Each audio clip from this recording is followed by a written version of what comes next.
Terre de talent Bernay à Tiberville avec la ronde cycliste. Voilà, un bel événement, une belle occasion de faire connaissance avec des champions de France cyclistes ou des champions en herbe aussi. Un champion confirmé en tout cas que nous avons devant nous, Thierry Marie. Bonjour Thierry. Bonjour. Alors on ne vous présente plus hein. C'est-à-dire je suis normand, donc je suis né à Bénouville, dans le Calvados. Une autre vedette, une autre célébrité, pour la petite histoire, est née à Bénouville dans le Calvados, c'était en 1945, c'est le chanteur Gérard Lenormand. Oui. Vous avez ce point commun avec lui. Oui, nous sommes, donc Bénouville a accueilli, donc c'était on va dire un hôpital. Pendant la Seconde Guerre mondiale, c'était encore un hôpital, et nous avons été en niveau naissance 17 000. Oui. 17 000 naissances. Et vous avez rencontré justement Gérard Lenormand ? Non, il n'a pas pu être là ce jour-là, donc oui. Je le connais bien sûr, il a de notoriété nationale et internationale. Vous Thierry, vous avez brillé particulièrement dans les années 90, au début des années 90, hein, vous avez participé au Tour de France cycliste, d'autres épreuves tout aussi prestigieuses, et vous avez brillé notamment, vous êtes illustré lors d'une échappée en solitaire qui vous a mené au Havre, ville d'arrivée. À l'époque, c'était en quelle année? En 1900... Le 11 juillet 1991. En 91. 17h15. Ah, vous avez tout retenu. Oui. Ah, tout retenu. Petite anecdote, on dit que vous avez chanté « J'irai revoir ma Normandie ». Oui, ouais. Parce que c'est pour faire plaisir à Pierre le Petit, qui était caméraman à l'époque, et il me dit, donc il passe devant moi, il me dit « Vas-y, chante une chanson ». Ouais, je lui dis, c'était quand même bizarre. Et en fait, lui, il chante... Pour me montrer l'exemple, les vaches sont dans les prés. Je lui dis, c'est pas ça qu'il faut chanter. Et puis moi, je me suis fait avoir, donc j'ai chanté, je dirais. Les vaches. Revoir ma Normandie. Ah oui, sinon, effectivement, il y avait la chanson de Stone et Chardin, les vaches rousses, blanches et noires. C'est ça, voilà. Sur lesquelles tombe la pluie. Voilà. C'était, vous en rêviez justement de cette étape? Disons qu'en 86, j'avais perdu le maillot jaune à Évreux. Parce qu'il y avait Dominique Gagne qui me l'avait pris. Et vous l'avez chippé, hein. Voilà. Ouais. Et puis, c'était toujours dans ma tête de traverser la Normandie en jaune. Oui. Et puis, j'ai eu de la chance. Ça s'est très bien goupillé ce jour-là, parce que celui qui était maillot jaune, il n'y avait pas de maillot jaune dans le peloton. Donc j'ai pris l'initiative, et puis après ça a tergiversé derrière. Il y a plein de gens qui voulaient, parce qu'il y avait Sean Kelly qui voulait reprendre le maillot jaune, il y en avait d'autres, et puis ils ont tergiversé, puis à la fin j'ai réussi. Vous avez réussi à l'avoir, ce fameux maillot jaune. Hein. Donc ça, ce jour-là, j'ai pris le maillot jaune, j'ai gagné l'étape, et j'ai pris le maillot grimpeur. Ah oui, vous avez cumulé...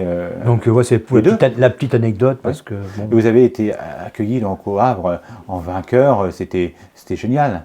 C'est un moment qu'on n'oublie pas. Oui, parce que si vous voulez, dans le Tour de France, moi j'avais que les prologues, si vous voulez, donc j'avais pris cette option bien avant, mais disons que gagner les étapes, c'est prendre le maillot jaune, c'est bien. Parce que quand vous n'êtes pas capable d'aller au bout, il n'y en a pas beaucoup qui peuvent gagner le Tour de France. Vous en avez 4 ou 5 qui peuvent gagner au départ d'un... On les compte sur les doigts de la main. Voilà, après, nous on est des figurants. Hein. Voilà, faut dire ce qui est. Hein.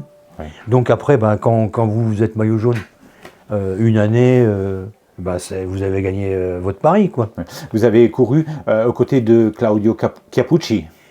Oui, oui, bien sûr, oui. Lui, c'est un très grand champion aussi. Il a failli gagner le Tour de France en 90. Ouais, il est tombé sur un Greg LeMond qui était pas mal. Mais... Indétrônable à l'époque.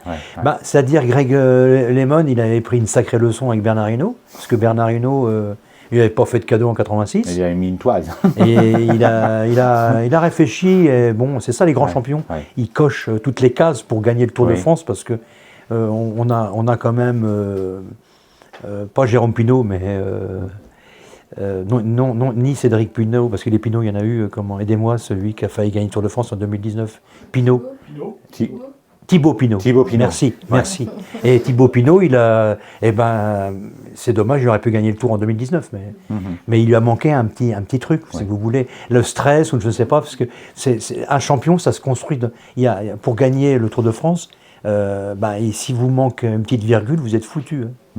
Ouais. Ça se joue à pas grand-chose. Ça se joue à pas grand-chose. Ouais. Si vous voulez, le mental, c'est énorme. C'est pour ça que maintenant, on a des gens qui sont là, qui nous protègent. Vous avez Teddy Riner. il a un psy tous les jours. Ah oui, il faut bien ça. Oui, parce que vous avez, des fois, quand vous êtes sportif de haut niveau, vous avez des doutes. Ouais. Et dans le sport, il ne faut pas avoir de doute. Voilà, il ne faut pas douter, il faut être sûr de soi. Le sport, le cyclisme ne laisse pas la place au doute. Ah si, justement. Si, parce que vous avez beau être champion, tous les grands champions... On n'en est pas moins un homme. Voilà, complètement. Oui. Vous avez été champion de France du contre-la-montre en 95, champion de France de poursuite en 1988, vainqueur de 8 étapes du Tour de France, dont 3 prologues et 2 contre-la-montre par équipe. Oui, vous êtes illustré aussi dans le prologue du Tour d'Italie, le fameux Giro en 1992 et le Tour d'Espagne en 1986. Ça fait quand même un sacré palmarès. Ma foi, bon, ça le fait. Hein. Il y a mieux, il y a pire. Bon, après, on a tous des palmarès différents. Oui. Après, mais vous savez, le monde du vélo, c'est un petit milieu, mais une grande famille. Après, il y a ceux qui nous ont... on s'est battu avec des Daniel Levaux, qu'on va voir ce soir d'ailleurs. On s'est tous forgés les uns et les autres avec des concurrents, des adversaires. Et après, on passe dans le milieu professionnel et après, on continue. Oui. On avait par exemple, Naïdam, je ne sais pas si vous vous rappelez de Naïdam, mais c'était un peu ma bête noire. Ah oui. Mais bon, après... C'était un adversaire redoutable. Oui, c'était un très bon rouleur, et puis il était très bon. Son père aussi était professionnel. Ouais. Il vous impressionnait? Oui, quand même. C'est pour ça, c'est le respect, en fait. Quand quelqu'un vous a battu, bon, Teddy Riner, il s'en va sur un tapis, il s'incline, on voit bien. Nous, quand on est battu, on doit s'incliner aussi. Hein, c'est le sport. C'est les grandes valeurs du sport. On s'incline devant Jean-Claude Gentil qui nous a battus. Grand prix de grimpeur. Ouais. Parce que non, mais on blague, mais c'est vrai que c'est le respect, c'est ça. C'est apprécier aussi à sa juste valeur les concurrents, voilà. Ouais. Et les petits, les grands, voilà, c'est important. Oui, tout le monde a sa place en fait. Voilà. Oui. Vous continuez à suivre le Tour de France chaque année? Oui. Seulement, qu'est-ce que ça vous inspire tout ça? Parce que le cyclisme, il a évolué, il n'arrête pas au niveau de la technologie, des vélos de plus en plus légers. Oui, c'est le monde moderne. Hein. Bon, après, il y a eu des avancées, il y avait des très grandes avancées, notamment avec des essais en soufflerie. Donc, Philippe Boyer pourrait vous en parler. Il y avait des essais à une certaine époque, si vous voulez, dans les années 80. Et puis maintenant, c'est le monde connecté. Donc, on pèse tout. Ouais. Mais il y a quand même encore le côté humain que nous avions, parce qu'on avait quand même des médecins qui faisaient un peu touche à tout. Oui. C'est-à-dire qu'on a une préparation physique, une préparation mentale aussi, et puis donc c'est ça. Mais il y a quand même encore les bases de l'ancien vélo, et il est toujours là. Donc il faut éviter de faire les erreurs, parce que là je vois certains, dans le monde moderne, il y a quand même des erreurs, je pense à Petit Goujard, qui a loupé son début de saison, et qui a fait Paris-Roubaix, il était fatigué, quoi. Et il faut arrêter juste avant d'être fatigué, parce que sinon... Ouais. Il faut arrêter avant d'être fatigué. Quand le corps n'en peut plus, il faut écouter son corps. Voilà. Oui, mais si vous voulez, vous avez... à notre époque, nous, on était aux sensations. Et puis maintenant, vous avez des outils, des outils modernes qui peuvent vous aider. Mais donc, des fois, on peut se gourer aussi. Hein, donc, à quel âge avez-vous arrêté? 33.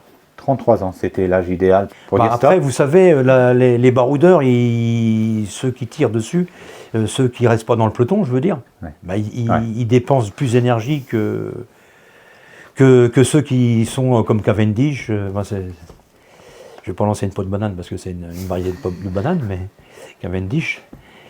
Mais quand vous gagnez, vous êtes plus de 12 ans professionnel, à haut niveau, ça commence à vous tirer sur le physique. Hein. Vous avez arrêté Thierry Marguet à l'âge de 33 ans, dit 33 donc.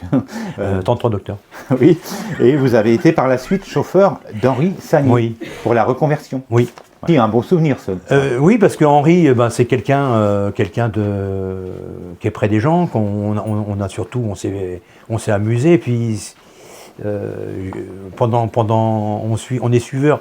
Donc quand on fait la route du Tour, on voit beaucoup de choses en dehors derrière d'être cycliste, derrière les compétiteurs. Vous avez aussi toute la famille du vélo qui est là, hein, Pierre Aubernon qui est un ancien Vous parlez de famille du commissaire vélo. de UCI. Ah oui, vous parlez famille du vélo. C'est une grande famille, le cyclisme. Oui, c'est un petit milieu, mais une grande famille, effectivement. Alors tout à l'heure, nous étions avec Marion Bunel. Ça fait plaisir de voir que l'on accorde beaucoup plus de place au cyclisme féminin aujourd'hui. Bah oui, parce qu'en fait, les courses féminines, elles sont plus attractives, j'ai l'impression, parce qu'il se passe beaucoup plus de choses. Regardez le dernier Tour de France, 4 secondes, Laurent Fignon, c'était 8. Donc les choses se répètent, mais avec les féminines. Ouais. Donc en fait, le cyclisme féminin, c'est vraiment très intéressant de regarder le cyclisme féminin. C'est vraiment intéressant. Puis ça avait été retransmis sur une grande chaîne nationale, le Tour de France féminin. Eh bien sûr, oui. Sur France 2 oui, parce que France 2, c'est des gens qui sont qui supportent vraiment bien le vélo. Ouais. Alors, si je suis pas sûr que si TF1 reprendrait, il y aurait des coupures avec la publicité. Et ça gâche un peu le plaisir. Hein. Voilà, ouais. Voilà. Thierry, vous avez créé votre entreprise de jardinerie. Avez-vous toujours cultivé cette passion pour la nature? Oui, j'aime la nature parce qu'en fait, elle est surprenante. Et des fois, la nature, il faut l'observer. Quand on est coureur cycliste, on a le temps d'observer la nature? Oui, parce que je me souviens, j'ai traversé la Caroline du Nord, à l'époque du Dupontour, c'était une épreuve, et je me suis dit, bon, bah là, je fais pas la course, je regarde bon, je vais pas dire Guimard, parce que bon, il aurait gueulé. Je me désintéresse de la course, mais je regarde tout le paysage. Et c'est un souvenir magnifique. Donc c'est dur hein, quand même, il faut enlever la course de votre tête. Ah oui, tout en restant concentré sur son vélo. C'était magnifique, parce que l'Amérique, c'est un autre challenge. Bon, je ne vous le dis pas à Cyril, parce que là, il va dire mort. S'il est parrain l'année prochaine. Donc... Oui. Exactement. Bon, merci beaucoup Thierry Marie de nous avoir accueillis si gentiment pour le groupe Facebook de Bernay et de sa région, Terre de Talent Bernay. Merci infiniment. Merci, je vous en prie, merci beaucoup. Merci beaucoup.